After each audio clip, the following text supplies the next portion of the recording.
प्रिय भक्तजनों, आज हम दुर्गा सप्तशती का दूसरा अध्याय श्रवण करेंगे। महर्षि मेधा बोले, प्राचीन काल में देवताओं और असुरों में पूरे 100 वर्षों तक घोर युद्ध हुआ था।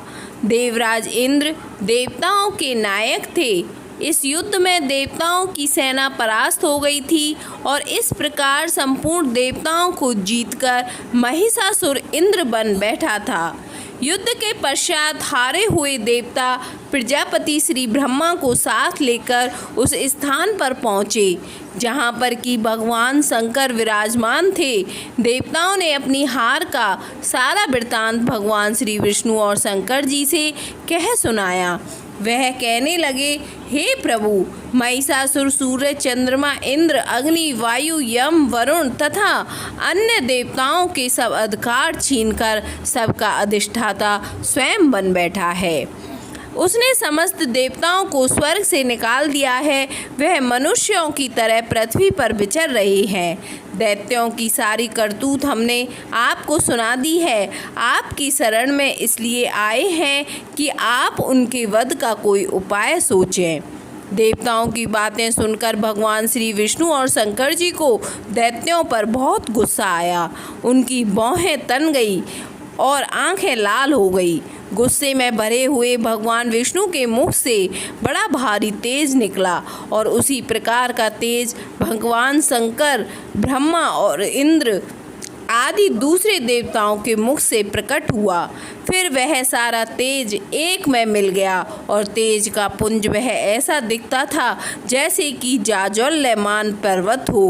देवताओं ने देखा कि उस पर्वत की ज्वाला चारों ओर फैली हुई थी और देवताओं के शरीर से प्रकट हुए तेज की किसी अन्य तेज से तुलना नहीं हो सकती थी।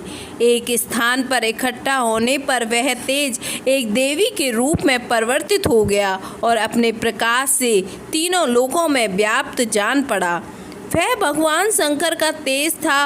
उससे देवी का मुख प्रकट हुआ। यमराज के तेज से उसके सिर के बाल बने। भगवान श्री विष्णु के तेज से उसकी भुजाएं बनी। चंद्रमा के तेज से दोनों स्तन और इंद्र के तेज से जंघा तथा पिंडली बनी। पृथ्वी के तेज से नितंब भाग बना। ब्रह्मा के तेज से दोनों चरण और सूर्य के तेज से उनकी उंगलियां पैदा हो गईं। वसुओं के तेज से हाथों की उंगलियां एवं कुबेर के तेज से नासिका बनी। प्रजापति के तेज से उसके दांत और अग्नि के तेज से उसके नेत्र बने। संध्या के तेज से उसकी भौहें और वायु के तेज से उनके कान प्रकट हुए। इस प्रकार उस देवी का प्रादुर्भाव हुआ था। महिषासुर से पराजित देवता उस देवी को देखकर अत्यंत प्रसन्न हुए। भगवान शंकर ने अपने त्रिशूल में से एक त्रिशूल निकालकर उस देवी को दिया और भगवान विष्णु ने अपने चक्र में से एक चक्र निकालकर उस देवी को दिया। वरुण ने अपने चक्र में से एक चक्र निकालकर उस देवी को दिया। वरुण ने देवी को शंख भेंट किया। अग्नि ने इसे शक्ति दी। वायु ने उसे धनुष और बाण दिए। सहस्त्र नेत्रों वाले श्री देवराज इंद्र ने उसे अपने वज्र से उत्पन्न करके वज्र दिया और ऐरावत हाथी का एक घंटा उतार कर देवी को भेंट किया।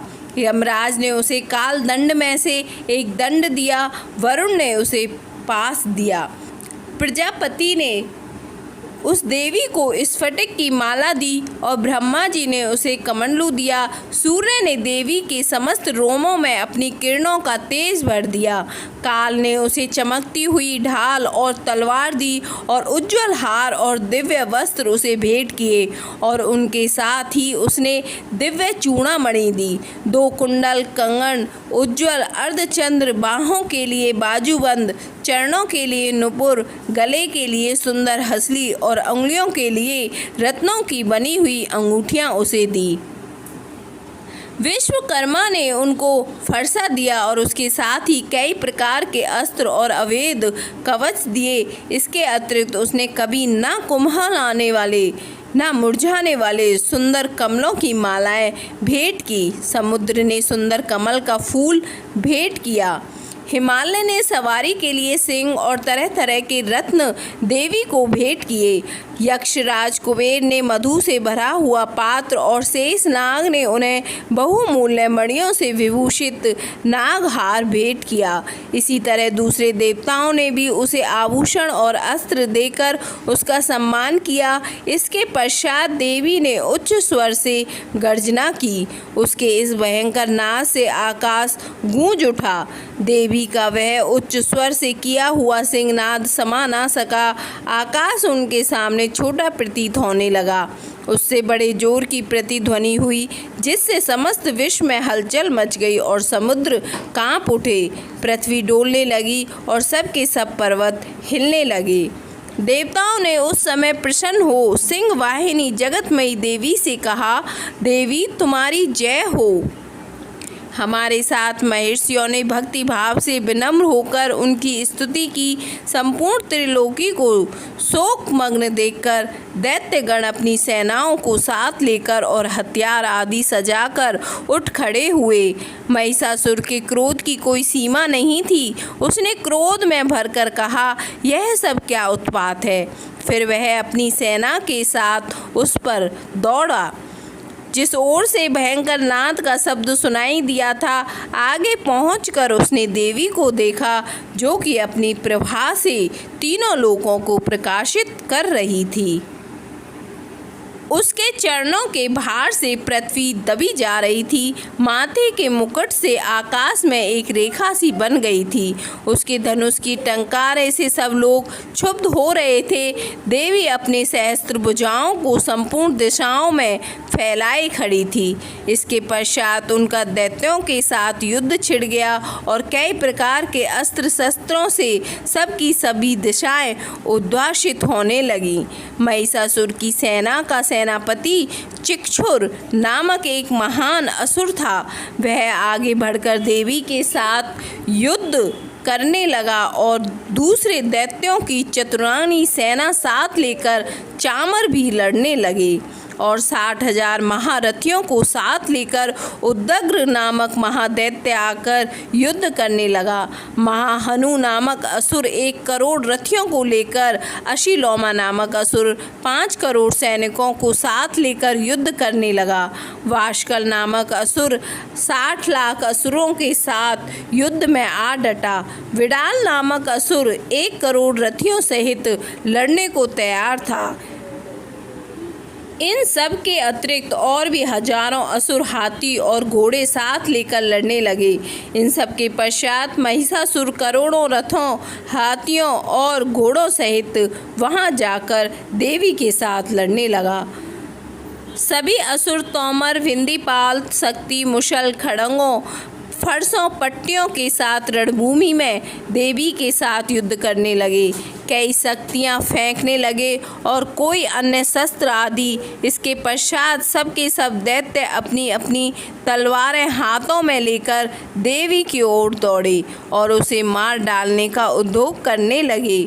मगर देवी ने क्रोध में भरकर खेल ही खेल में उनके सब अस्त्रों शस्त्रों को काट दिया। इसके पश्चात ऋषियों और देवताओं ने देवी की स्तुति आरंभ कर दी और वह प्रसन्न होकर असुरों के शरीर पर अस्त्र शस्त्रों की वर्षा करती रही। देवी का वाहन भी क्रोध में भरकर दैत्य सेना में इस प्रकार विचरने लगा, जैसे कि वन में दावानल फैल रहा हो। युद्ध करती हुई देवी ने क्रोध में भर जितने श्वासों को छोड़ा, वह तुरंत ही सैकड़ों हजारों गणों के रूप में परिवर्तित हो गए। फरसे, भिंदीपाल, खड़ग तथा पट्टिस इत्यादि अस्त्रों के साथ दैत्यों से युद्ध करने लगे। देवी की शक्ति से बड़े हुए गण दैत्यों का नाश करते हुए ढोल, शंख व मृदंग आदि बजा रहे थे। तदंतर देवी ने त्रिशूल, गदा, शक्ति, खड़ग इत्यादि से सहस्त्रों असुरों को मार डाला। कितनों को घंटे की भयंकर आवाज से यमलोक पहुंचा दिया। कितने ही असुरों को उसने पास में बांधकर पृथ्वी पर धर घसीटा। कितनों को अपनी तलवार से टुकड़े टुकड़े कर दिए और कितनों को गदा की चोट से धरती पर सुला दिया। कई दैत्य मूसल की मार से घायल होकर रक्त वमन करने लगे और कई सूल से छाती फट जाने के कारण पृथ्वी पर लेट गए और कितनों की वाण से कमर टूट गई। देवताओं को पीड़ा देने वाले दैत्य कट कट कर मरने लगे। कितनों की बाहें अलग हो गई, कितनों की ग्रीवाएं कट गई, कितनों के सिर कट कट कर दूर भूमि पर लुढ़क गए, कितनों के शरीर बीच में से कट गए और कितनों की जंघाएं कट गई और पृथ्वी पर गिर पड़े। कितने ही सिरों व पैरों के कटने पर भी भूमि पर से उठ खड़े हुए और शस्त्र हाथ में लेकर देवी से लड़ने लगे और कई दैत्यगर भूमि में बाजों की ध्वनि के साथ नाच रहे थे। कई असुर जिनके सिर कट चुके थे बिना सिर के धड़ से ही हाथ में शस्त्र लिए हुए लड़ रहे थे। दैत्य रह रहकर ठहरो ठहरो कहते हुए देवी को युद्ध के लिए ललकार रहे थे। जहाँ पर यह घोर संग्राम हुआ था वहाँ की भूमि रथ, हाथी, घोड़े और असुरों की लाशों से भरकर गई थी और असुर सेना के बीच में रक्तपात होने के कारण रुद्र की नदियां बह रही थी। इस तरह देवी ने असुर की विशाल सेना को क्षण भर में इस तरह से नष्ट कर डाला जैसे तृणकाष्ठ के बड़े समूह को अग्नि नष्ट कर डालती है। और देवी का सिंह भी गर्दन के बालों को हिलाता हुआ और बड़ा शब्द करता हुआ असुरों के शरीरों से मानो उनके प्राणों को ढूंढ रहा हो। वहाँ देवी के गणों ने जब दैत्यों के साथ युद्ध किया तो देवताओं ने प्रसन्न होकर आकाश से उन पर पुष्प वर्षा की। दूसरा अध्याय समाप्त।